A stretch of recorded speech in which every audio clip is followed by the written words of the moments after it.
Hello and welcome to the Ice Guys, brought to you by the National Hockey Now Network.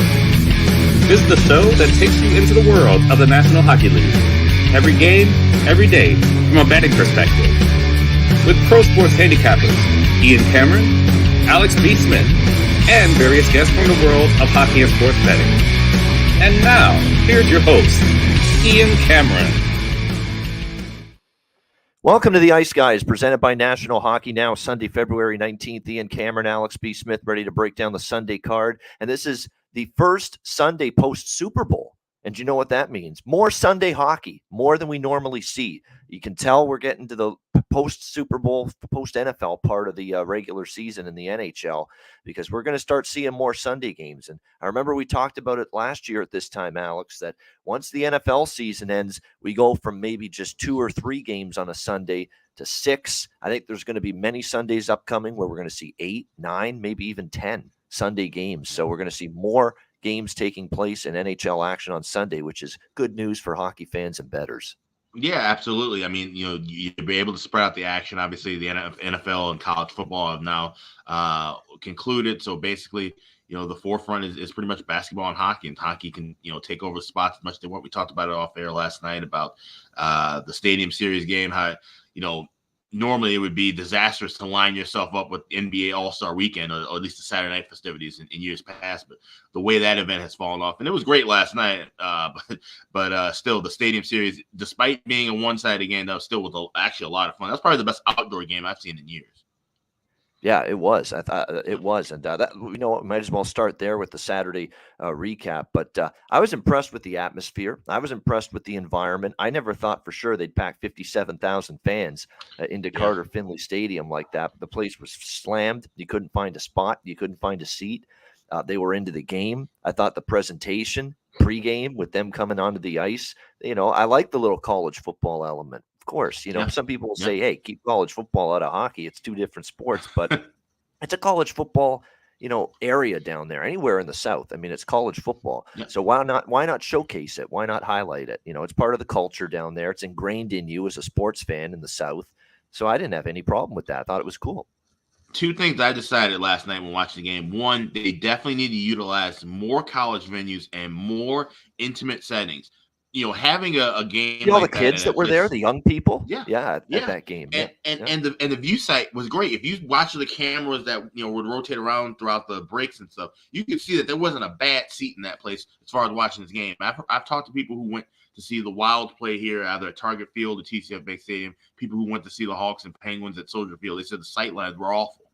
And so, if you want to keep doing these outdoor games, I think that's one of the elements. Find venues that are more fan-friendly, that are closer to the action, and you get better views. But secondly, I think the concept, and I've been critical of how Gary Bettman has run things over the years, but his ideas of expanding deeper into the South and West, they've worked out for the most part. I think this is something they need to kind of continue. I think the Stadium Series needs to be, and it's funny, they kind of mentioned it, about how the Winter Classic's more the traditional feel. You tend to get the original 6 teams, the kind of old school look with the, from the jerseys down to how they do all of their memorabilia and packaging, where the Stadium Series is a bit more loose, a bit more modern.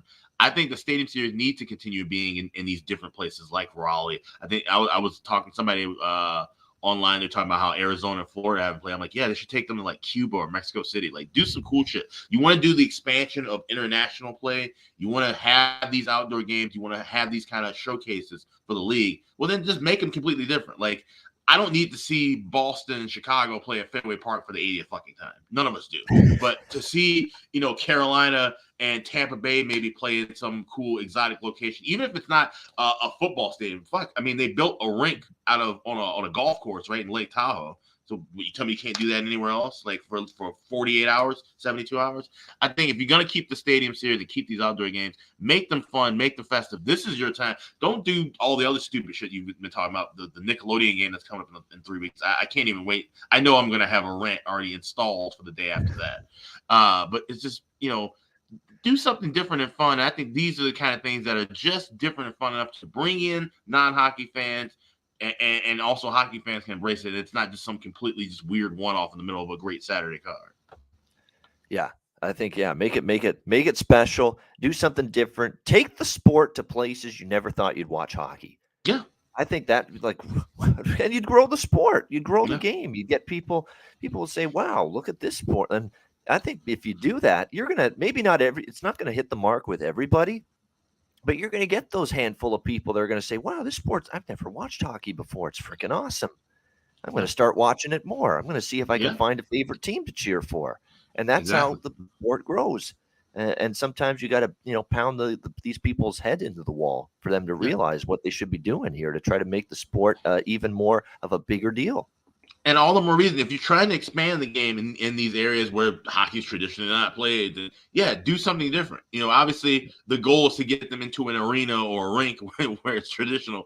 But if you got to play at NC State, if you got to play wherever the hell, like I said, I literally mentioned, I thought Mexico City, although if there ever is a hockey game in Mexico City, you have to bet the under because we're talking about twice the elevation of Denver. But I think that it would just be fun and cool to see. I mean, the NFL is doing that. Hell, even the NBA, they've sent the Bulls and Detroit over to Paris in the middle of the season. If you're gonna do all these different goofy things, then go on and either fully embrace it and make it something truly unique, or just leave it alone. You got the straddling of the fence though is just kind of weird. And like they said, the Winter Classic, I think that serves one purpose, and the Stadium Series serves a different one. And the NHL, they mentioned it on the broadcast, but they need to kind of follow suit with that a bit more and get more creative, I think, even with the Stadium Series, if they continue to move it along. Yeah, there's definitely ways to keep improving this and making it unique, making it cool, taking this to, like I say, different areas where you wouldn't necessarily expect it to be taking place. I mean, there's just so much potential there with what they could do. And it'll be interesting to see, years from now, how they follow this up. They did announce there's going to be a preseason game over in Australia, by the way, next year. Kings and Penguins, I believe. Hello, mate. They're going to send it over there to Australia. So that's awesome. See, that's cool. That's cool stuff to me. And utilize the preseason more for travel and stuff like that. They had the Boston and Calgary go to China a few years ago for the pandemic. Like stuff like that's neat. But when you start doing shit like that in the middle of the year, that's just kind of goofy. And then, teams take 8 days off because they played 2 games in Finland and stuff like that. Now you're disrupting the flow of everything. But when you do little things like this, and like I said, and make it truly unique, don't just sprinkle it in once a season every year for no reason. Like make it unique and make it something that you can really promote well, and everybody can respond to it. Yeah, definitely. As for the game itself, the Washington Capitals just are in a real bad way. Real bad. They need their leader back because they look, again, I said it on the yesterday's show. It's when the C crew, on the SSS, whatever, they lose the captain, and without the captain, the ship sinks. And I think we're seeing that right now with the Capitals. Without Ovechkin, they have not won a game since he departed the team to attend to the passing of his father. So it's been a rough week for the Washington Capitals, and they were just beaten up from start to finish last night by the Carolina Hurricanes in that game, leaving the home fans very happy, obviously, with the end result, 4-1 win. And by the way, how good is Marty Necas, man? I said this on Twitter. People aren't talking about this guy enough. Yeah. He's an absolutely terrific hockey player. Finishing, playmaking. What a pass he made on the one goal that he set up. A great one-timer to beat Kemper for a goal last night. This guy's he's one of the better players in the league that nobody's talking about enough. Nobody's talking about Marty Necas. I never hear anybody say Marty Necas on a Canadian NHL broadcast. Never. It's probably because he plays in Carolina. Even in the U.S., I'm not hearing, widespread applause and accolades for him. He's having a phenomenal season for the Carolina Hurricanes. And that's what I think has made them even better, is that we always knew what Aho is to this team. We've always known what Svechnikov is to this team. Teravainen, a lot of their big guns. But this has been a coming out party this year for Martin Necas. He's been absolutely terrific, and he had a great performance last night in the win against Washington. Let's see what else we saw. Just rapid fire through these games. 4-1 Colorado against St. Louis. St. Louis looking listless, kind of what you expect the day after their captain gets traded away. And St. Louis obviously knows. Now they're saying all the right things, like we're just not going to roll over. Robert Thomas said it after the loss to Colorado yesterday, but that's easier said than done, putting words into action. I mean, they know this team is being dismantled. and they are selling off at the trade deadline. They've already shipped out Tarasenko. They've already shipped out Ryan O'Reilly. I think there's probably going to be Barbashev moved out before. Barbashev is going to get moved out before the trade deadline. It's just a question of where. So they know this team's going to be basically taken apart, knowing that this season isn't going to go anywhere for the Blues. So I don't want to foreshadow what's coming up here when we talk St. Louis, Ottawa, but St. Louis is pretty high on the bet against list for me right now when it comes to their team, as it looks like. And again, you didn't see a lot of pushback once Colorado seized control. I actually give Binnington credit for letting St. Louis hang around as long as they did, but eventually Colorado pulled away in the third period. Let's give Nashville credit. Bad team since the All-Star break, but man, they finally broke out offensively. They had struggled to score goals. They put up 7 spot. It was a horrible game for Florida all around. I think they did some partying in Nashville, or maybe it was just they had a couple big games earlier in the week, and then they played an out-of-conference game, and sometimes you're just not locked in, and they were not locked in. They were awful. They were garbage from the beginning, and Nashville ended up taking advantage of it 7-3. But again, Nashville can't just say, oh, we won yesterday, we can rest on our laurels. No, you got to put wins together. You're not going to be a playoff team unless you go on some kind of super streak here moving forward. And they play a back-to-back here today against Minnesota. So let's see how they fare in that game. You want to pick a winner in that game, you go knock yourself out. For me, that's I'd rather pluck my eyebrows than try to pick a winner in that hockey game today. But that's another story. Next up, what else did we have yesterday? We had 6-2 for the Boston Bruins over the New York Islanders. Great win for Boston, dominant, took advantage of it. A little bit of a weary Islander team. They had the big comeback against Pittsburgh the other night. The Islanders didn't really have a whole lot of pushback in the tank once they fell behind, but Bruins dominant again. Another really impressive performance there. Jack Hughes back in the lineup, and look at the difference he makes. New Jersey with the 5-2 win over the Pittsburgh Penguins, and that was a good game for me. Devils and the over both cash in that one. And look, Jack Hughes with a couple of points. Didn't score, but he got a couple of points. Factoring into the offense, what else is new for the New Jersey Devils? Just wait till he gets back up to game speed. That's just his first game back. Wait till he gets the next game and the third game under his belt. He'll really be ramping things back up. But again, took advantage of a Pittsburgh team just off a brutal loss against the Islanders where they dominated the game and didn't win. New Jersey kind of took advantage of that. How about the Jackets? And Korpisalo is a real story right now. He's playing great. He is. He's playing some really nice goaltending right now for the Jackets, and a 4-1 win over the Dallas Stars. I'm mad. I put way more on the draw than the Columbus side because I only had a couple bucks on Columbus, but I had more on the draw. But I did feel Columbus could hang in that game, especially knowing Wedgwood, was going to be in net as opposed to Ottinger, and they did more than hang. They get a 4-1 win. And we said, be careful with Dallas, -300. Who's laying -300 with Dallas right now when they can barely win games comfortably at all as of late? So definitely Columbus, a big dog winner there. Toronto in the debut of Ryan O'Reilly, a 5-1 win over the Montreal Canadiens. Definitely a great sign for them. Great performance. You could tell that there was energy. You could tell there was a whole lot of they were jumping out of their skates last night, Toronto. You could tell they were just so excited to play and have this guy on their team for the first time. And they finally take care of business. Finally, I say, take care of business against the Montreal Canadiens last night. What do we say, though, about Josh Anderson? He scored the only goal, though, for Montreal, and he always gets it done against Toronto. So I had a goal prop and a point prop on that Josh Anderson. They both came in that one. We saw Vancouver 6-2 against Phil, another over in a Vancouver Canucks game. This is a recording. Yes, it did. It happened again. Another over for Vancouver. They did the brunt of the scoring, though. We got to start, and I missed the mark on this last night and missed mentioning it on the show, but he contributed again, a 2-goal game. He almost had a hat trick. It's time to start riding the Anthony Beauvillier train right now for the Vancouver Canucks. You talk about a guy playing with a much different level of confidence right now. Wipe the slate clean, hit the reset button when he got traded from the Islanders, and he looks like a reinvigorated hockey player right now with the Vancouver Canucks. So Beauvillier is definitely someone I'm going to be looking to target for props moving forward. He's starting to really heat up for Vancouver, playing for his new team right now. What else? Just on the card last night, how about the crazy game between the Coyotes and the Kings? Yeah.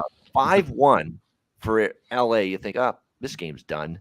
And then it was a horrible third period for the team. They fell asleep, bad giveaways, bad defensive coverage. And of course, Quick had a couple goals that, could have stopped them. I mean, a lot of people are ripping Quick. They kind of fell asleep in front of him, too. Let's not blame it all on Jonathan Quick. Jonathan Quick needs to be better, probably, in a couple of those goals, but they fell asleep with the big lead, LA. They got comfortable, and look, Arizona never stopped playing hard and competing, and you give them credit. They battled back, but LA survives, and they win in a shootout. And what a save he made in the shootout on one of those goal attempts, Jonathan Quick. For a guy that had a tough third period, I'm sure he's battling mental demons at that point, to put the thing back on the tracks and make an incredible save in the shootout to help LA hang on and get the shootout win. You give him credit. That's why he's a veteran goalie. It's hard to shake him, and he was able to bounce back and lead his team to win the shootout, even after giving up the 3 goals in the third period of that game. Seattle 4-2 over Detroit, spoiling the perfect road trip for the Detroit Red Wings. I think they kind of ran out of gas. If you watch that game, definitely you can see that they kind of didn't have that same oomph, that same zip last night against the Kraken, and Seattle now with back-to-back home wins with that one. Buffalo, best bet winner for me, 4-2 against San Jose. How about Alex Tuch getting the empty net goal, which cashed the shots on goal prop? If you took Alex Tuch over Nice. 2.5 shots on goal, that was his third shot on goal, that empty net goal to put the game away. So I will take that for sure. Buffalo, the best bet, cashes in that 4-2 win over the San Jose Sharks. And then, of course, a great game with Tampa and Vegas, much more high scoring than I thought it would be. Vegas with a 5-4 victory over Tampa Bay. And here we go again, Alex, with Tampa Bay on the road. They beat Dallas on the road, but Vasilevsky bailed them out. They beat Colorado on the road, but again, Vasilevsky bailed them out. I thought Colorado was just a little bit more, had the better play for more of that game. And then, of course, the Arizona game, they lose. Last night against Vegas, Vasilevsky's maybe not on top of his game as much, and they lose on the road. So the road issues are real for Tampa Bay. They have got to start playing better hockey on the road. You can't play every game at Amalie Arena. It doesn't work that way. So we'll see if they can get a little more consistency, this Lightning team, away from home, but definitely not one of their better defensive efforts last night. And give Vegas credit, Alex. Back on the beam, are they not? Wow, since the All-Star break, the Vegas Golden Knights have got their game back, and they are starting to look like a team that's once again re-entering the conversation as a contender in the Western Conference. Alex, what do you think of the rest of Saturday's card? Yeah, we just start off right where you said with Vegas, starting to get things formed back around in a good time, and they're catching, everybody else in that division kind of struggling. LA, we've seen them get, have these kind of up and down performances. Seattle has fallen off from where they were a few weeks ago. Even Edmonton's been a bit shaky at times.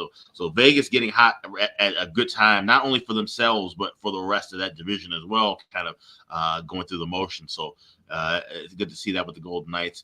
The Flames game with the Rangers is one that really stuck out for me. Obviously, I hit the draw with that. Did like the Rangers in that spot. Of course, they ended up losing 3-2 in the OT, but that was a really good close battle, and that truly felt like the situations I talk about with the looking for these regulation draws. That when that game was tied up at 2, you just knew there was going to be much of nothing going on the rest of that regulation spot. They were holding on, trying to get that point, and you can just see that. So something that when we do hit these draws, we're going to talk about. I'm going to at least try to pinpoint and recap what kind of characteristics we see from these games that carried over throughout the week, and try to look and pinpoint those patterns. See where the teams kind of slow down. See where if there's any opportunities live. I know a lot of books will offer next goal props. They'll have no goal the rest of the way. Try to isolate what point of the game do you start seeing where that's a valuable bet, and the teams just kind of sitting down on the puck with the last 5-6 minutes and try to catch some good value live with that. So those are things I'm trying to identify. Definitely going to be looking to do that on Tuesday when we do our next live bet cast for sure. But those are 2 games that stuck out to me the most. Also looking at, like you said, that Buffalo San Jose game, which I kind of kicking myself that I didn't jump on Buffalo. Like I said, even with laying that price, I should have jumped on them live, and that game was tied 2-2 with a bunch of time left for Buffalo, getting a nice win. And also, too, just looking at that loss for Dallas. I mean, like I said, we knew Columbus could hang around. We both like the draw, but that's a bad loss for Dallas. It's one thing if you were going to lose to Columbus and it's 5-4, 4-3, but 4-1, and you're only getting, you get bottom line guy getting your one goal in the middle of the game. Yep. That's not good. That's not good. You have to play better against weaker competition like that for Dallas, and the fact that they have been struggling and trying to get themselves in a rhythm, being at the top of the Central, they got to get something rolling sooner than later right now.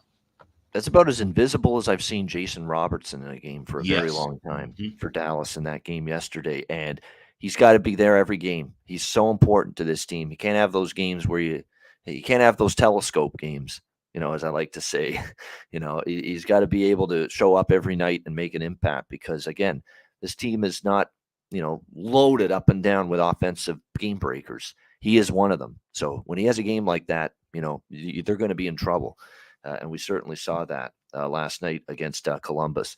All right. So what we're going to do on the show today is we're going to take apart all 6 games on the Sunday card. We'll do all 6 games as usual. We're also going to talk about the first 2 games on Monday. We do have afternoon hockey, 4 afternoon games tomorrow. It's actually a holiday in some parts of Canada. I know it's called Family Day here in Ontario tomorrow. It's a provincial holiday. There are a couple other provinces in the country that have provincial holidays tomorrow as well. Not every province. Actually, there are some provinces that don't have anything tomorrow here in Canada, so they still have to work. It's a regular work day. So there's a few provincial holidays here in Canada, and I know in the States it's President's Day, right? Yep. Yes, that's right. Tomorrow. There you go. So that's of course a coast-to-coast national holiday. So that is why there's afternoon hockey tomorrow on a Monday, and we will do the first 2 games, the 1:00 p.m. Eastern games, because those would be the games that will start before we do the Monday Ice Guys show. So we'll do Ottawa, Boston, and Anaheim, Florida. We'll talk about those 2 games for Monday as well. All right, we will begin with the first of what is 3 afternoon games on this Sunday card. St. Louis Blues, Ottawa Senators. Ottawa -180, home favorites, 6.5 the total in this game. I'm going to go with Ottawa first period puck line and Ottawa in regulation. They're not 2 1-unit bets. This is splitting it up between first period puck line and regulation on Ottawa. I mean, St. Louis is just high on the fade list right now. They're trading away their pieces. They've traded away their captain. They've already traded away Tarasenko. Barbashev's on the chopping block next. I don't even rule out Nick Leddy or someone like that getting traded either at the deadline. So St. Louis is moving out pieces. You saw this team really no pushback when they fell behind yesterday against the Colorado Avalanche. Now you're going on the road for a second of a back-to-back here, and you're playing, obviously, in this game, a rested Ottawa Senators team. It's definitely not an advantageous spot at all here for this Blues team. Obviously, I wish the price was a little bit. I don't think the odds makers were sleeping on this spot, because you could argue, for Ottawa to be laying -180 here, that's pretty high. But I think they're laying this price for a reason. I think they do get the job done here in this game. Mads Søgaard, by the way, will be in net for Ottawa here for this game. Looks like Formanton and Mott are still out, and they still have some injuries on the blue line that are significant, like Nick Holden and Sanderson, or Jake Sanderson, I should say, for the Senators, both still out on the blue line. But they've been able to overcome it, which has been good to see. And Søgaard in net. I expect it to be Thomas Greiss for St. Louis today, obviously with Jordan Binnington getting the start yesterday in the afternoon game against Colorado. So I would think we're going to see Thomas Greiss here in net for the Blues in this game. So I like Ottawa here, first period puck line and in regulation. And in regulation, you can get around -115, -120 in this game. And also in terms of props here in this game, for the most of my props are going to revolve around Ottawa here. Shabbat has been a good over the total shots on goal prop lately for the Senators, so keep an eye on that. Braden Shen for St. Louis, over shots on goal. I could see him. He's starting to. Someone's got to step up offensively with Tarasenko and O'Reilly dealt, and I think Shen is going to be one of those players you're going to look at to shoot the puck more, try to get going offensively. So there's a good shots on goal prop, I would say, on the St. Louis side. You got to look at Justin Falk. For the St. Louis Blues. That's the one thing we talked about. Falk's over shots on goal yesterday, flew over the total against Colorado. This guy's shooting the puck a lot more right now from the blue line. And why is that? Well, because they've got injuries on the blue line, including Torrey Krug. Now, the Falk prop may not be as strong if Krug is back. Krug didn't play yesterday against Colorado. It was part of the reason why I like the Falk prop. He is traveling with the team, game time decision. But even if he does play, Falk, his shots on goal numbers are still trending up heavily. 4, 4, 6, 5, 4 in the last 5 games. So his shots on goal prop worth a look. The shots on goal prop you have to bet for Ottawa right now is Timmy Stützle. Tim Stützle is just roaring right now. He's scoring goals. He's feeling it offensively. He's playing with extreme confidence right now. He has gone over his shots on goal prop 6 of the last 7 games. So Tim Stützle over shots is a really good bet in my opinion. And also to score a point and score a goal because he has got it going right now for the Ottawa Senators. Alex, what do you think here, St. Louis, Ottawa? Yeah, everybody seems to be liking Ottawa in regulation, and it's just a little tricky, especially with laying $1.20, $1.25 this Ottawa team. But St. Louis is in such bad form. Like I said, it makes sense they had to line it in this manner. I think this game could possibly go to OT, and maybe I would try to look to sprinkle at a draw. I was seeing plus. Let's see, I had it popped up here, plus 360. So I might take a shot with a draw here. I could see this one being a bit closer. I don't think St. Louis is in the form to bounce back off yesterday and get a win, but I don't trust Ottawa to play a full 60-minute effort here, even against a weaker team. Like I said, with St. Louis that lost their captain, know a bunch of guys are going to be moving on in the next week or two. So I got the draw plus 360 here. All right, there we go. Good stuff on that. Liking the draw here and a draw season.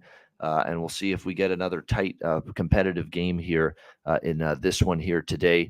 Let me just see. That's a good point on Sammy Blais. You're right, because they got him back from the Rangers when they traded Vladimir Tarasenko there. And it looks like Sammy Blais on the second line here with Thomas and Kyrou. So he's moved up the lineup a little bit. Barbashev is with Shen. So if you're looking at bargain bin options on the St. Louis side, those are some decent ways to go, I would think, there, because again, they're getting the more minutes. I think both are going to get power play time as well for St. Louis. So not bad considerations there at all. All right, Nashville and Minnesota. We've got Minnesota minus 190, home favorites, 6 the total in this game. I mean, if you want to lay minus 190, knock yourself out. If you want to take Nashville on the road on a back-to-back, knock yourself out. I don't want either side in this game. I just draw. That's where I'm going in this game. I think it's probably one of those games where this is the draw I like. I don't know how you feel, Alex, but this is the one I like here. I think it's a pretty tight game.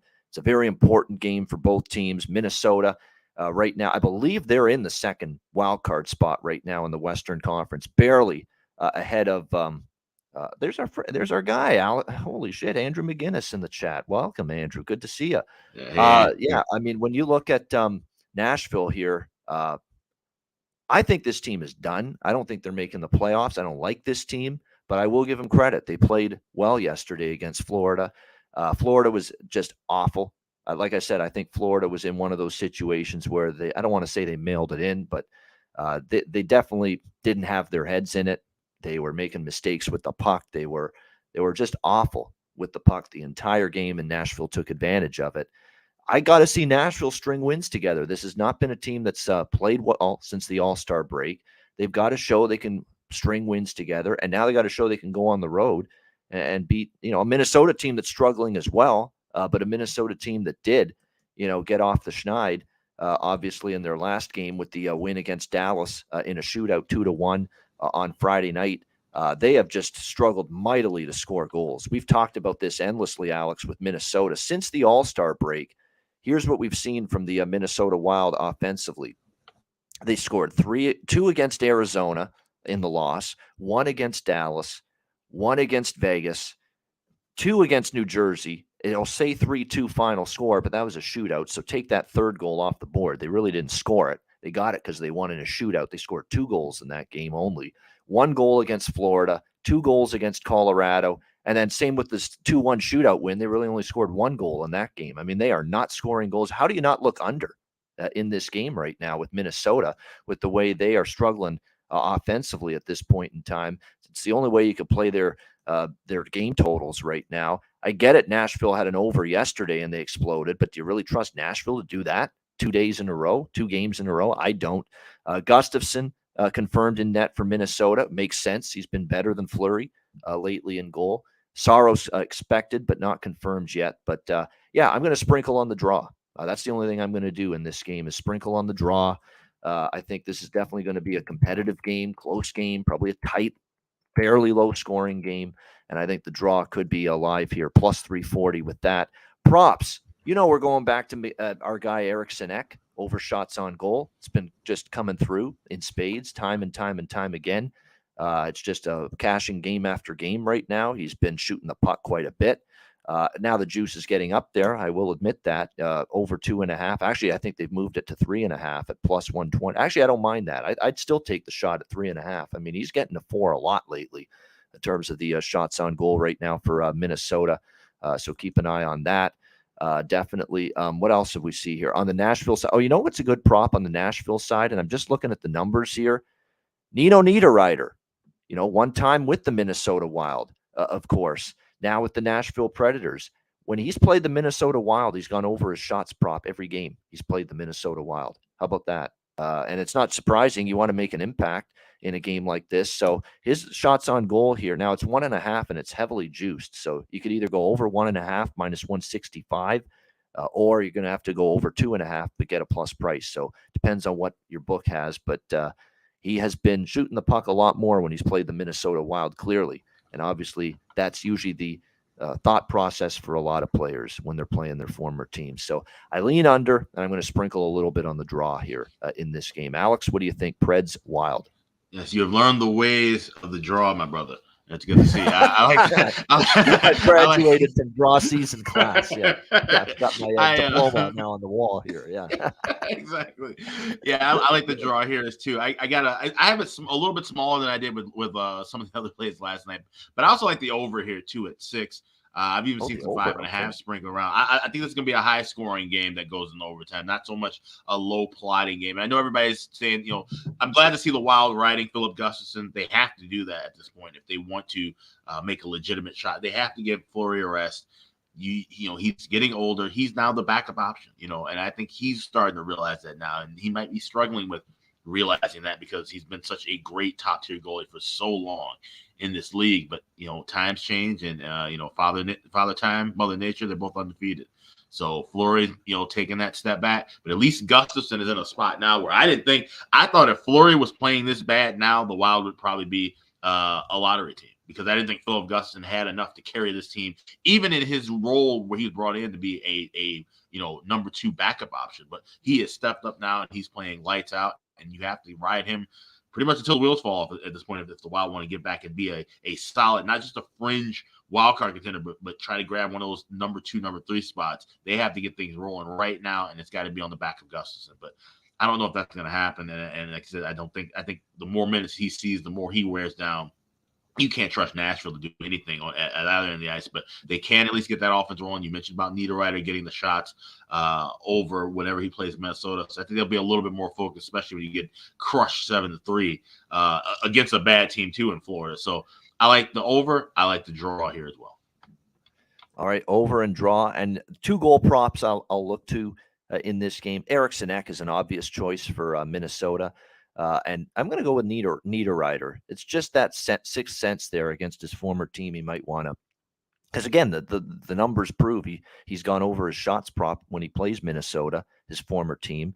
So if he's going to get the shots, then there's a chance he's going to get the goal as well. So the goal prop on Niederreiter here in this game might be worth a look here for the Nashville Predators. It's going to be interesting because they had a tough time scoring goals. They had the explosion yesterday against Florida. Can they keep that going here into today? Ends up being the big question. Cody Glass is still on the second line as well for the Predators. They've had some line juggling, but he's still up there on that top 6 forward group. Someone maybe to keep an eye on as well. All right, we've got Edmonton and Colorado. This is an ESPN Plus game here on Sunday afternoon with Bob Wischusen and Brian Boucher. So a great game here on a Sunday afternoon. Oilers and Avs. We got minus 110, both sides, even money. 6.5 the total in this game. Edmonton, of course, coming off the Rangers game where they got off to that really good start, and then the New York Rangers come all the way back and they win in a shootout 5-4. That's back-to-back shootout losses for Edmonton, and their third consecutive loss as well going into this game here against Colorado. Colorado, by the way, this is the second regular season meeting. These teams, of course, played once already this regular season. It was the first meeting since the Western Conference Final last year when the Colorado Avalanche beat the Edmonton Oilers to get to the Stanley Cup Final. They had that first game following the Western Conference Final rematch game was in Edmonton last month, early January, and it was a great game. And Edmonton was looking good, but Colorado tied it up late, and then they won in overtime with that great Cale Makar goal. I remember it. It was an end-to-end rush, just a spectacular goal by Cale Makar, and the Avs got the 3-2 win in overtime. So it's the first meeting now since that one. It looks like we should see a Skinner and Alexander Georgiev matchup in net. At least Skinner's projected. Stuart Skinner for Edmonton, Alexander Georgiev here for Colorado in this one. I mean, for me, it's just keep betting over 6.5 with Edmonton right now. Dare this team to prove they can defend a lead. Dare this team to prove they can defend for 60 minutes. And that is something they have not been able to do here for several games in a row. And you look at the series history between these two teams, and you look at their recent form, especially Edmonton. It's been 4 straight overs, 6 of the last 7 games. They're scoring goals, but they're giving them up too. And so they're going to have to show that things will change here moving forward. I will admit, from a side perspective, I don't feel real strong, but I do lean a little bit to Edmonton here. I really do at -110. Just because I think that the rest advantage, of course, having played Friday, whereas Colorado played yesterday afternoon in St. Louis. You actually look at Edmonton this season, Alex, they're a damn good road team. Edmonton. They've actually had their issues at Rogers Place in Edmonton. Their home record is nothing at all to write home about. They are only 13-16 at home. They're 17-10 on the road, the Edmonton Oilers. They've been a very good road team. They got beat by Colorado in the West Final last year. They lost a heartbreaker in overtime to Colorado last month in the first regular season meeting, a game I thought they controlled the play. I thought they were better than Colorado in that game, but Colorado found a way to win 3-2. I think this is a good Edmonton spot here. So I'll probably get in on Edmonton a little bit. Again, nothing overly strong, but I'm gravitating to the Oilers here in this spot at this price, -110. And I like the over. How do you not? It's hard not to with Edmonton right now. Alex, what do you think here? A great matchup on a Sunday afternoon, Oilers-Avs. Yeah, I'll definitely be watching this one. I don't know if I'm going to have a bet on it, to be honest. Like I said, Oilers, their history has been a little shaky with Colorado, obviously, but they are, trying to round into some better form. The Avs have won 3 of 4, playing better and finally, trying to get fully healthy for the first time all year. It seems like there's just been one thing after another with this lineup where they just haven't been able to consistently put out the set of guys that Bednar wants on a given night, and they can't do it more than 2 or 3 games in a row. So that's their issue. But like I said, Edmonton, having some lapses defensively, back-to-back games going past regulation. Maybe a lean to the draw, but I don't feel comfortable enough betting that. It's probably going to be a stay-away game for me altogether. All right, it's going to be a stay away here for Alex B. Smith. We've been on a bunch of these shots props lately for Colorado. Our guy, he let us down yesterday, I will admit. Evan Rodriguez, we've been really on the over 2.5 shots with him a lot, but we're coming back to it today because, look, Edmonton is hemorrhaging shots on goal allowed of late. 38 allowed to the Rangers and just in their last game alone. So I think Rodriguez, Big Val Nichushkin is an over the shots on goal prop machine right now since he's come back from injury for Colorado. And even at 4.5, Nathan McKinnon, like he's just going nuts, gangbusters shooting the puck. Like his shot attempts are through the roof right now.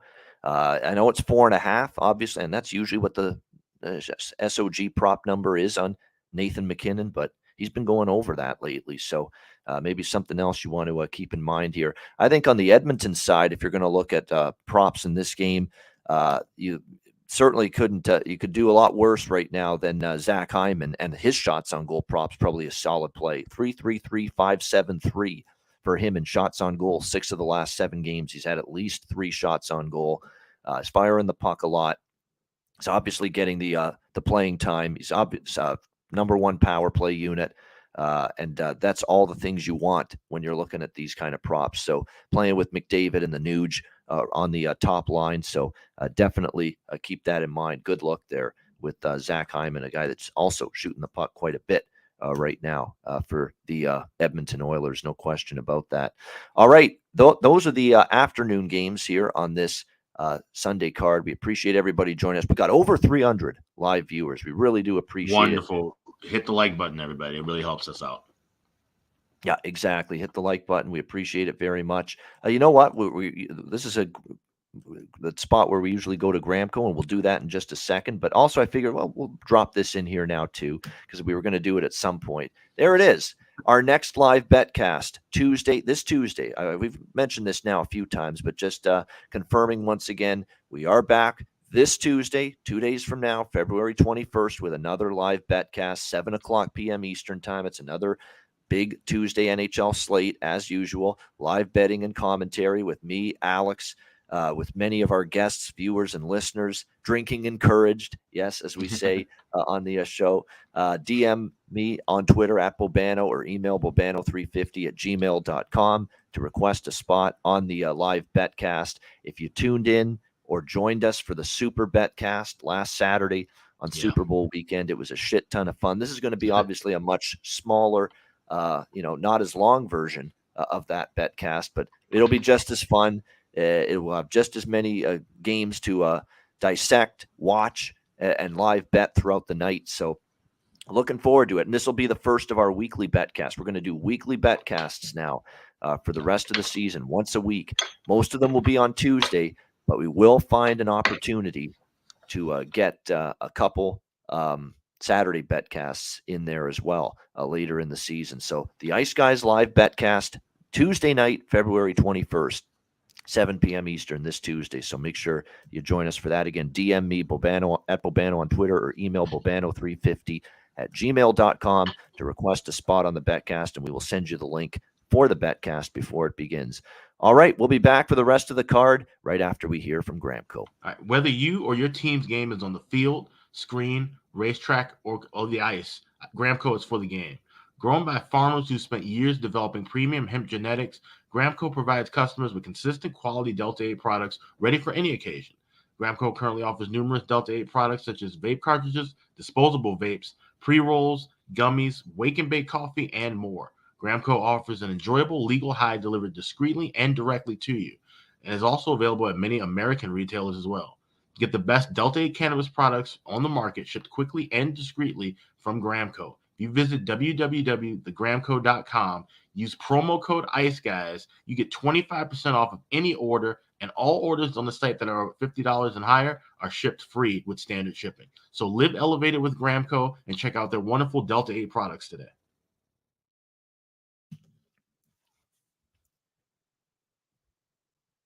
All right, we're back here on the Ice Guys, and we're ready for the remaining 3 games. And again, we're talking the first 2 games on Monday as well here on today's show. Next up, we've got the Toronto Maple Leafs and the Chicago Blackhawks. Second meeting in less than a week for these 2 teams. Toronto minus 300, road favorites here in the Windy City, 6.5 the total. In this game. This is not a spot where I'm looking to get back the team in revenge mode. Obviously, we know the Blackhawks lost in Toronto earlier this week, 5-2. And Toronto looking to beat the Blackhawks for the second time, as I said, in less than a week. When you look at Toronto's performance last night against Montreal, 5-1, again, you could tell the energy level and the excitement and the enthusiasm of that entire team. To have Ryan O'Reilly on their team was definitely palpable. There's no question about that. You can tell that management believes in this team, for better or worse. You can laugh all you want about the first round failures all these years, but the management group of the Toronto Maple Leafs, led by Kyle Dubas, believes that this team, he thinks this team's good enough to make a run, and he's going to do everything in his power to make deals before the deadline to put this team in the best position to succeed. And we'll see if it ends up paying off. First, let's get through the first round, obviously, first. But definitely Ryan O'Reilly being here just makes the team deeper, especially at the center ice spot, although they used him at wing last night, which it'll be interesting to see. And Sheldon Keefe said they're going to get creative. They're going to experiment. They're going to try to look at give opponents different looks, try different things with Ryan O'Reilly on the ice. But definitely you could tell they were excited for that debut.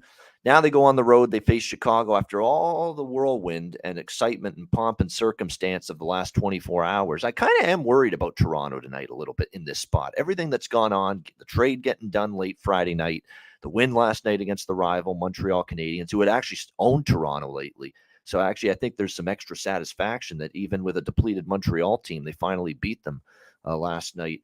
Now you go on the road, you face Chicago. I mean, I definitely don't want Toronto in any form tonight because I do worry about their coming off everything that's gone on the last 24 to 48 hours, but I can't do anything with Chicago here in terms of trusting them either. They are coming off a 4-3 overtime win against Ottawa. I give them all the credit in the world for that.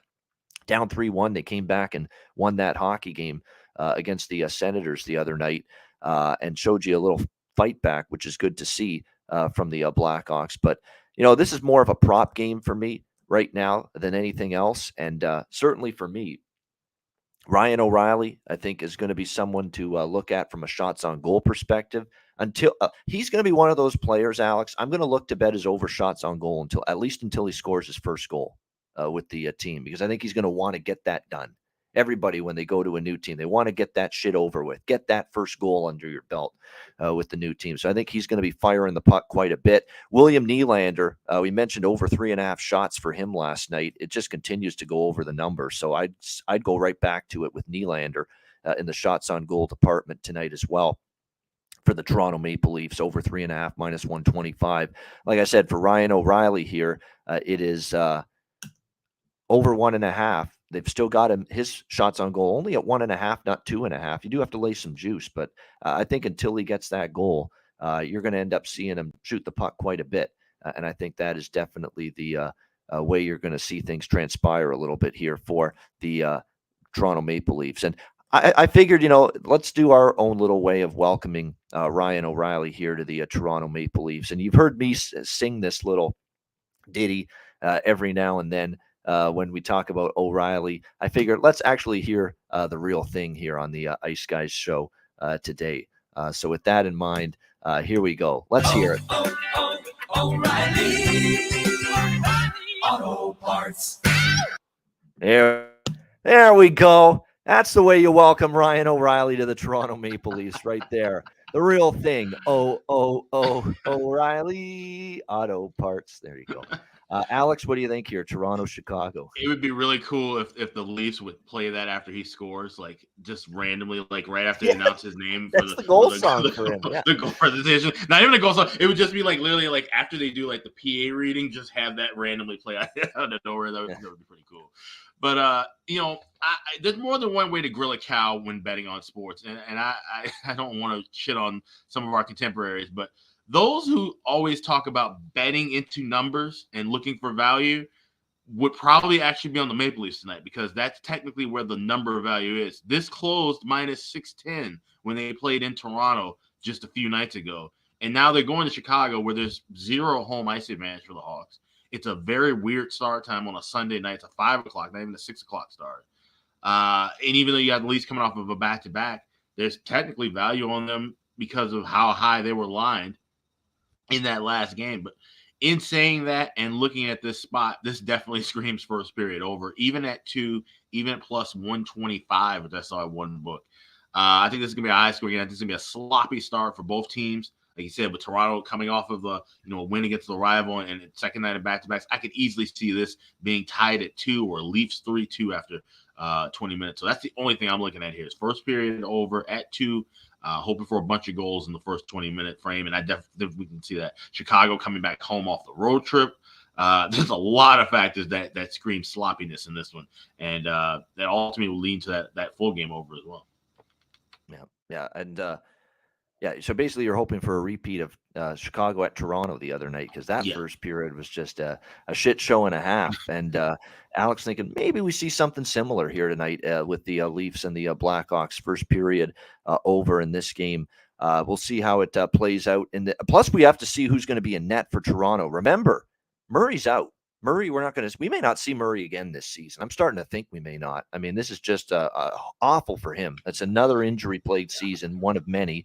Ilya Samsonov's been battling an illness all week, so that's why he didn't start last night because of this illness. He didn't even dress last night in the game against Montreal. That's why Joe Wall was in net for the Leafs last night. So they have a situation on their hands, Toronto, where right now I think they called up Shalgren. They had to because, with Samsonov ill, Murray away. Yeah, it's Wall and Shalgren. So it's either going to be either Samsonov's feeling well tonight and good enough to play, and he's in, or I think if he's not good to go, they probably start Shalgren because it's a back-to-back, or do they put Wall in there because he was so good last night, he got the win?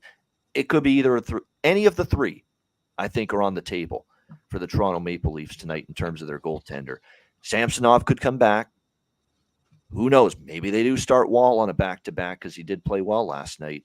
And or if Samsonov's still dealing with the illness, can't feel well enough to play, and they don't feel great about putting Wall in on a back-to-back, then they'll put Eric Shalgren in tonight. So, like I said, it wouldn't surprise me who we see in net out of those three guys. So keep that in mind here for the Leafs tonight before you bet this game. All right, Winnipeg, New Jersey. We've got the Devils minus 125 home favorites, 6 the total in this one. The Devils getting Jack Hughes back in the lineup yesterday against Pittsburgh. What a difference he makes. He has a couple of points, a 5-2 win over Pittsburgh in that game. We'll see if they can follow it up here. Back-to-back for the Devils now in Pittsburgh yesterday, now return home to face the Jets, who are coming off a 3-1 loss to the Columbus Blue Jackets in their last game and have had 2 days basically to stew on that. So I expect Winnipeg to bring it here. I do lean Jets in this game. I'm waiting to see confirmations in terms of I would expect Hellebuck back in net. I'm waiting more on the New Jersey side. I think I'm going to make Winnipeg a bet here if it's Blackwood. And I think it is going to be Blackwood here for New Jersey after we saw Vitek Vanacek yesterday against the Pittsburgh Penguins, who played pretty solid actually in the win. I don't trust Blackwood. You know that. His win-loss record isn't great. He's 1-3 in his last 4 starts. He gave up 4 against Seattle in a loss, 5 against Nashville in a loss, 4 against St. Louis in a loss in his last start earlier this week. He is just not the goalie that Vanacek is, and I think there's a drop-off now. We've seen enough of the body of work of Mackenzie Blackwood. I'm going to run it back because I said this thing months ago on this show. This is Mackenzie Blackwood's career to this point, and it's funny because it's so true. Mediocre start, bad start, good start, mediocre start, bad start, injury, out 2 weeks. Comes back, mediocre start, bad start, mediocre start, good start, mediocre start, bad start, injury, out another 10 days. Comes back, mediocre start, bad start, good start, mediocre start, bad start, injury, out for the season. That's been wash, rinse, repeat. That's been Mackenzie Blackwood's career up till this point as a goaltender in the National Hockey League. So I don't trust the guy. And I think Winnipeg's angry about losing to Columbus. They've had 2 days off to rest up, practice, get their game right again. So it's a great spot for Winnipeg here, in my opinion. Just waiting on the goalies to be confirmed. And if it is Blackwood, we'll definitely get involved here with the Jets here at a slight road underdog price. Alex, what do you think here? Jets, Devils. Yeah, I would lean with Winnipeg too. Like I said, even though that Castro, New Jersey yesterday, but like it's just kind of a tough turnaround, and it's one of those and a games. Huge home road split in reverse for New Jersey. They're great on the road. They're mediocre at home. Exactly, and like I said, and Blackwood's just the guy you just cannot rely on whatsoever. So to lay a price there, it just doesn't make sense to me. I was trying to read with the total. That's the thing that's kind of been racking my brain a little bit. I kind of could go under in this spot, but like I said, with Blackwood, that's always tricky now too. And even Hellebuck hasn't just been a brick wall in all of his starts. If he were to get the start here, so this one probably won't make my card. I'll probably be looking at some live spots for this game as well as the last game on Sunday. I think I might play over the total of 6 as well in this game if it's Blackwood, because I don't always love doing it with Hellebuck in net, but I do think the Jets will score on New Jersey and Blackwood if he starts. I think New Jersey, though, at home with Hughes back in the lineup, they're obviously a much better offensive team, and I don't think Winnipeg will put up a total roadblock on New Jersey in this game. So the Maybe over a good probably live gets there over as well. Yeah, could be a good live over game. Maybe wait for this to hit 5.5 and then jump on it. Yeah, definitely. I would agree with that. No question. In terms of this game, from a props standpoint, I think as Jack Hughes, I think I'd go to the well with Jack Hughes here in terms of shots on goal tonight. He stayed under yesterday. Kind of expected that. Maybe first game back. I think he'll probably shoot the puck a lot more tonight. So I could look in that direction there in terms of shots on goal. Nico Hischier is really, really trending heavily in terms of over shots on goal lately for New Jersey, and is the juice on it's only like -135, -140. So Nico Hischier over 2.5 shots on goal, I think, is a very good look for New Jersey in this game. Josh Morrissey, we've talked about goal prop, points props, shots on goal props with him. He's like, and a Dougie Hamilton as well for New Jersey. I know finally yesterday he had a game where he stayed under his shot prop, but it's still been very good. And I don't jump off that until I lose 2 in a row. So Dougie Hamilton, you're right. Goal prop too. Dougie Hamilton not only was shooting the puck a lot, but he's got such a great shot. It's got a chance to go in every time he lets one go. So definitely the goal prop. He got on the board yesterday against Pittsburgh. So that's worth a look. And we have 2 great offensive defensemen this year on both sides, and both are shooting the puck a fuck ton for their respective teams. Dougie Hamilton for New Jersey, Josh Morrissey for Winnipeg. And I think they're both good shots on goal prop looks and just good player prop looks in general tonight in this game. Both of these blue liners, Hamilton for New Jersey, Morrissey for Winnipeg. So definitely a good prop game as well, because with Blackwood in net, I think Winnipeg will score. And New Jersey at home, I think regardless of opponent, they're going to find their way to at least getting a couple or 3 goals themselves. So definitely a good prop game, in my opinion, there as well, Jets and Devils. And like I said, definitely looking at Jets and over, especially if Blackwood is in net. All right, Columbus and Arizona. This is the final game of this Sunday card. Blue Jackets, Coyotes, Arizona -120, home favorite, 6.5 the total in this game. What a weird spot here for both teams. They're both on a back-to-back. Columbus is coming off a massive win against Dallas, 4-1. They've actually played a couple of really good games in a row, especially their goaltender. Jonas Korpisalo in the Winnipeg victory a couple nights ago, 3-1. And then the Dallas win yesterday, 4-1. He's been very good. This has been a very good stretch of goaltending here from Jonas Korpisalo for the Blue Jackets. Can he keep it rolling here? Well, I don't know if he's going to keep it rolling here, because it is a back-to-back. That's probably going to be an Elvis Merzlikins game for the Columbus Blue Jackets tonight. Connor Ingram, of course, for the Arizona Coyotes, is in a situation where, because things got off the rails so badly early in the game last night for Karel Vejmelka, Connor Ingram had to play almost, over half the game last night, well over half the game for the Arizona Coyotes. So it'll be interesting to see how he fares. You know what's amazing about Ingram last night in relief of Vejmelka against the Kings is that he didn't give up a goal. 23 shots faced, and he stopped all 23. The 5 goals LA scored were all against Vejmelka in that game last night. So Connor Ingram actually came in and did a pretty solid job. And I think this was going to be his start initially, but with Vejmelka getting pulled and Ingram having to play more than half that game against the Kings last night, does that change the plans for Andre Tourigny? And maybe now he goes back to Vejmelka here after a bad outing last night. So keep an eye on that. But this one's tough. I mean, Columbus is, we would think there's going to be goals in this game, but the total 6.5. Columbus has not been that team giving up goals in bunches as of late like they did early in the season. I mean, when you really look at it for Columbus, they only gave up 3 to New Jersey, stayed under the total. The 1 goal allowed to both Winnipeg and Dallas. And that one stayed under the total. Those 2 games stayed under the total as well. So I can't say I'm in love with betting this game over 6.5. Maybe I should, though, because 4 straight head-to-head meetings have gone over the total with the Blue Jackets and the Coyotes. This has been a high-scoring series, 4-2, 8-2, 5-4, 6-3 in the last 4 head-to-head meetings between these 2 teams. So, but the way they're both playing right now, and with Arizona, coming off that crazy 6-5 game last night against LA, I just feel maybe it's not the best spot to look at another high-scoring affair involving them. So I'm probably going to pass this game. It's just I'm unsettled on this game in so many different ways, side and total. So I would probably just leave it alone. Maybe the draw, if anything. Maybe you can consider that. What do you think here in this one, Alex? Columbus, Arizona.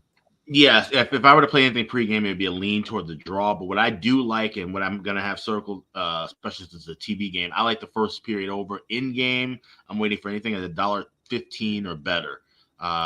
That's my strike point for that. And we've seen the first period over cash in 6 of the last 7 meetings. We've seen these two teams, as you mentioned. Vejmelka gave up all 5 goals, and all those came in the first period. And we've seen them go 3-2 in their last 5 games. So this is 2 teams, and it makes me happy as a Hawks fan to see these teams earning points. Columbus has won 3 of the last 4.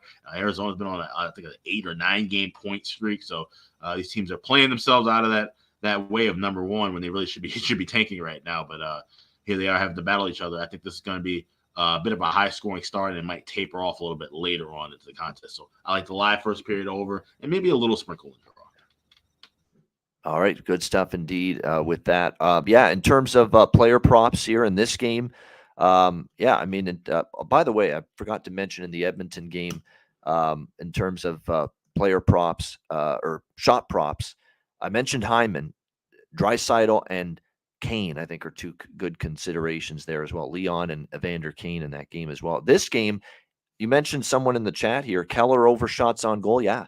I mean, definitely. Clayton Keller's been really good lately and to score a goal and get a point, any Keller props of any kind, I would endorse them fully in this game. Barrett Hayton is shooting the puck a lot more lately for Arizona, so that might be a good shots on goal prop option as well going into this game tonight. Barrett Hayton, by the way, 70% of the last 10 games have gone, or 80%, 8 of the last 10 for Hayton have gone over his shots on goal prop. 7 of the last 10 for Eric Robinson, who's not even in their top 6 forwards right now.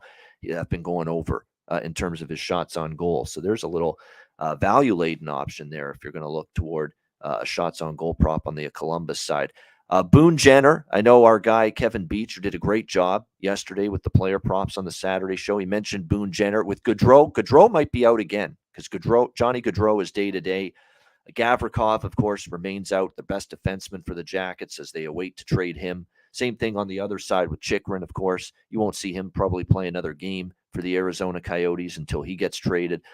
So they're sitting these guys out with the expectation that both will be dealt before the deadline. So keep an eye on some of these lineups and how things can change. Gaudreau is going to be a game-time decision. If he doesn't play, that might make Boone Jenner, Marchenko, worth a look. I'm done with Lyon. I took his shots on goal prop like a moron yesterday. Even though they won that game, Columbus, he did nothing. He was invisible. He came out to play against Winnipeg because he had an axe to grind, and it was his former team. But he can't be bothered when it's someone else on the other side. That guy just turns it on and off like a fucking water tap and a faucet. His effort and his intensity.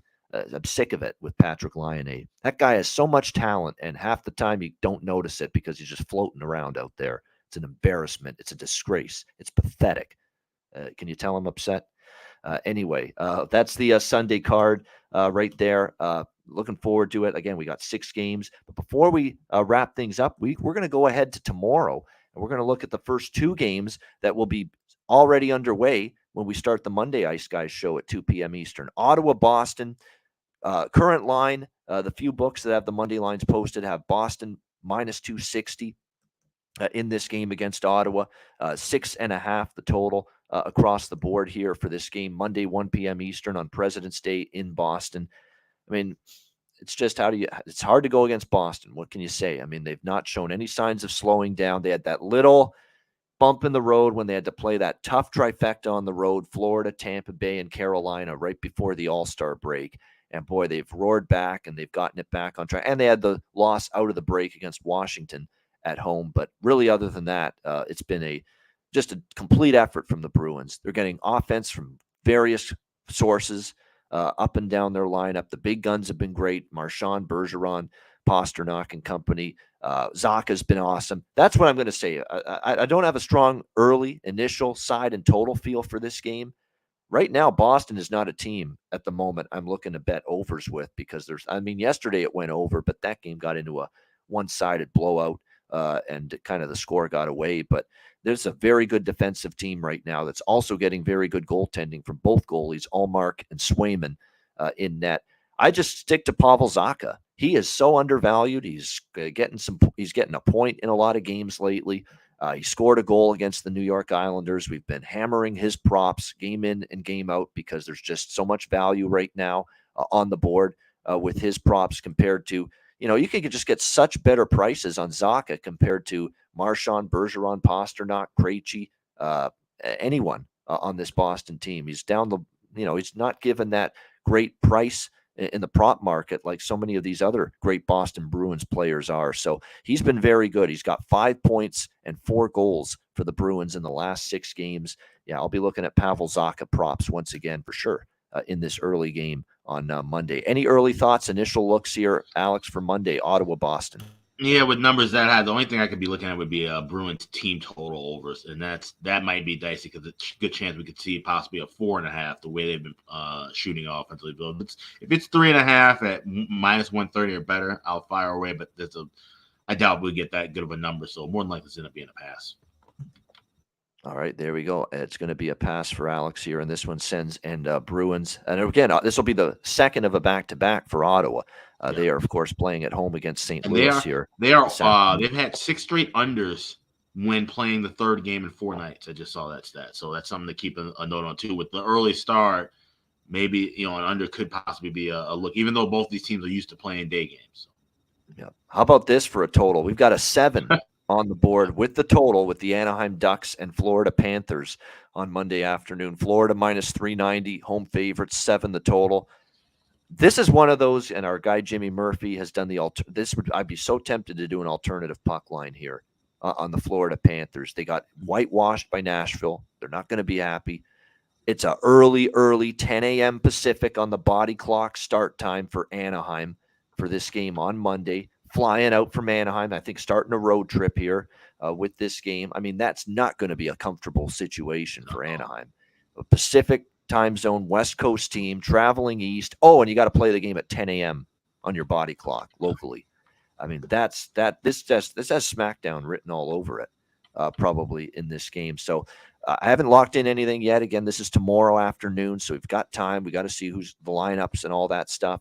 But I'm definitely considering here some kind of Florida -2.5. I might even do a -3.5. I think they could put a woodshed beatdown maybe on this Anaheim Ducks team in this spot. I mean, I've been wrong to bet some of these teams in the past on these like real early, like what's 9 a.m., 10 a.m. locally, like with Vancouver just recently when they were in Detroit on the Saturday afternoon on our Super Bet cast. And Vancouver just, it was just such a bad early scheduling spot for them.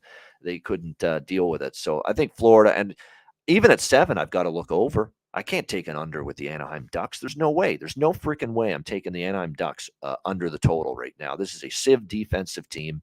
It doesn't matter who's in net, Gibson or Stolars. They're just not defending at all any good. Look at these numbers. They've given up 6 to Pittsburgh, 7 to Vegas, 7 to Buffalo, 6 to LA. They can't stop anybody defensively. They are giving up goals in bunches. So whether it's Panthers alternative puck line, Panthers team total over, which has got to be 4.5. It's going to be 4.5, the team total here on Florida, or whether it's the full game over.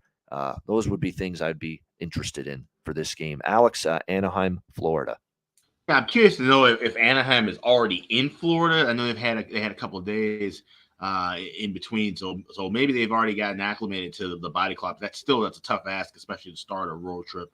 And these are two teams that, I mean, the defenses, have been kind of up and down at times. Florida's not, the team we can rely on, obviously, to score a bunch of goals against most opponents. But I think with Anaheim, they'll get plenty of chances. So this is the rare chance. I'm going with a 7. Like I said, I think this is going to be kind of a beatdown spot. I think Anaheim might be in some serious trouble. And I think we can see goals going both ways throughout the afternoon. So I like that over 7 at plus money. It's at Bet Online, so I'm more than likely to grab that as soon as we get off the air. They played back on November 6th, early in the season in Anaheim, 5-3 for Florida, 8 goals. That'll get the job done if you're going to bet the over here in this game if we get to 8. And like I say, I know the total's 7. I know there's bettors out there that every time an NHL game they see a 7 with the total, they try to make a case for the under. I can't do it with this game. I can't do it. There's always that group of people. They're going to say, "Oh, there's a 7 out there. Now's the time to bet the under." Can't do it. Won't do it. It's like Singletary back in the day. Can't do it. It's just can't do it. That's the way he sounded. Yeah, can't do it. Yeah, can't do it here when it comes to betting the under, even at 7 here in this game with the Ducks and the Panthers. Can't play with them. Can't do it. Yeah, that was one of the all-time. I want winners. Yeah, I want winners too. So don't bet the under. Yeah, that's the way I feel about this Anaheim, Florida game right now on Monday. All right, great stuff. Again, we will have the remainder of the Monday card starting with Seattle and San Jose, which is at 4 p.m. Eastern. We'll talk about the remaining 4 games for Monday tomorrow on the Ice Guys show starting at 2 p.m. Eastern time. 302 live viewers. Hit the like button. We appreciate it very much. And shout out to our podcast listeners. And a reminder, patreon.com/Ice Guys, $10 a month. We've got our bonus content. Q&A is up there. The one from last week with Jimmy Murphy is up there. Goalie charts, totals charts, daily betting card, and more. Patreon.com/Ice Guys, just $10 a month. And later this week on Thursday, I know a lot of people have been waiting for this one. The top all 32 ranked from 32 to number 1. The 32 local TV NHL broadcast team rankings from yours truly. That video that Alex and I recorded a couple weeks ago for that will be posted for our Patreon subscribers later this week. Definitely want to check that out. Yeah, this is the best time of the year to sign up to Patreon. We got a bunch of bonus content rolling. We got more stuff coming out on the way. We're actually going to be working on a couple of things, and we want some input from you, the viewers. So we will have that rolling out too, and that will initially roll out on Patreon page. Of course, it'll be available everywhere later. But we got a couple of things in the works, so definitely want you guys to sign up and like I said, support the podcast. Just $10 a month. If you miss the show, you get the daily card before game time. You get to watch the shows, replay them on there, and also like I said, I have my power rankings and goalie charts. Those will be updated. Chris Otto's first period numbers will be up there in the coming days. We've got the articles. We got all kinds of different things. So definitely check out patreon.com/Ice Guys. There you go. Check it out indeed. All right. And check out our best bets. They're coming up to wrap up the Sunday show right after we hear from Manscaped. Support for the Ice Guys is brought to you by Manscaped, our good friends at Manscaped, who are the best in men's below-the-waist grooming. Their products are precision-engineered tools for your family jewels. Manscaped's Performance Package, the ultimate men's hygiene bundle. Join over 7 million men worldwide who trust Manscaped with this exclusive offer for you, courtesy of the Ice Guys. Get 20% off of any purchase and free worldwide shipping with the promo code Ice Guys. That's promo code Ice Guys, all one word, ICEGUYS at manscaped.com. If my math is correct, that's about 400 million balls that you can help preserve with manscaped.com using the promo code Ice Guys. You get the Performance Package 4.0. It is a game changer. The Lawnmower 4.0. It takes care of this, among other things. It'll keep you trim as can be.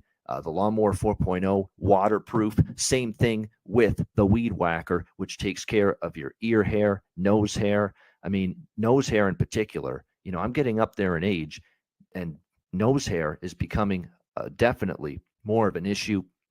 This will take care of it. It feels like someone's tickling the inside of your nostrils sometimes. It pisses the hell out of me. It bothers me. I need to take care of that shit. This will take care of it for you. The Weed Whacker. Makes part of the package that you get with your Manscaped purchase and the Manscaped Performance Package 4.0. You also get the ball toner. You also get the ball deodorant, keep you smelling good and looking good and feeling good down in the nether regions. This package is really going to make you feel good and look good and look better, slim, trim. That's what it's all about. And manscaped.com can help you out with that. So make sure you take advantage of this. Manscaped.com. Get 20% off and free shipping with the promo code Ice Guys at manscaped.com. That's 20% off with free shipping at manscaped.com, and use the promo code Ice Guys. Unlock your confidence and always use the right tools for the job with Manscaped.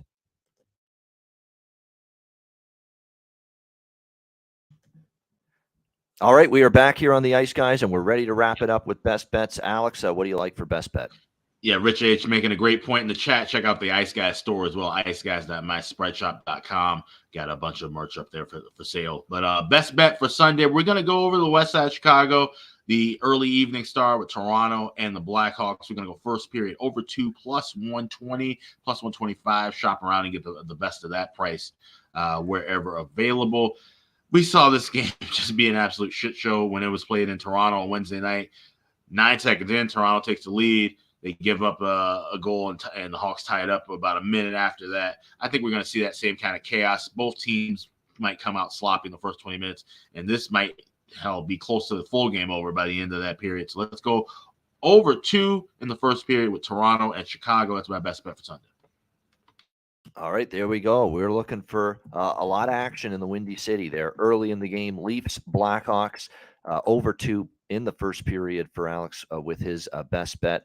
And my best bet here for this Sunday card, I was going to go Winnipeg, New Jersey. I really do like both the Jets side and the over in that game, but I'm waiting to see, just make sure the lineups are right. I'll go with Edmonton, Colorado over instead. Let's go with that. Oilers, Avs over 6.5, minus 130. Again, until the Oilers show they can play a sound, strong defensive game, I'm going to keep looking over the total in their games. It's been working out lately. We're going to keep going to that same mantra here. Edmonton, Colorado, over 6.5, minus 130. I do like the Oilers a little bit. I will have a smaller bet on Edmonton here in this game as well. But for best bet, it's Edmonton, Colorado, over 6.5, minus 130. For my best bet on this Sunday card. All right, that'll wrap it up. Thanks to everyone in the chat for joining us. Hit the like button on the way out. We appreciate it very much. A reminder, the Ice Guys is live. And again, the Betcast Tuesday. DM me or email bobano350@gmail.com to join us on the Betcast Tuesday night, 7 p.m. Eastern time. We're looking forward to it. A reminder, the Ice Guys is live 7 days a week, Monday to Friday, 2 p.m. Eastern, Saturday and Sunday, noon Eastern. If you can't watch the show live, download the Ice Guys podcast in audio form on all major podcast platforms, Google Podcasts, Apple Podcasts, Spotify, Stitcher, iHeartRadio, Amazon Music, and more. Download the Ice Guys podcast when you can't watch the show live. For Alex B. Smith, I'm Ian Cameron. Have a great Sunday. Enjoy the games and good luck. And we will talk to you again tomorrow on Monday. We'll have Mikey Picks joining us tomorrow as well on the Monday edition of the Ice Guys presented by National Hockey Now.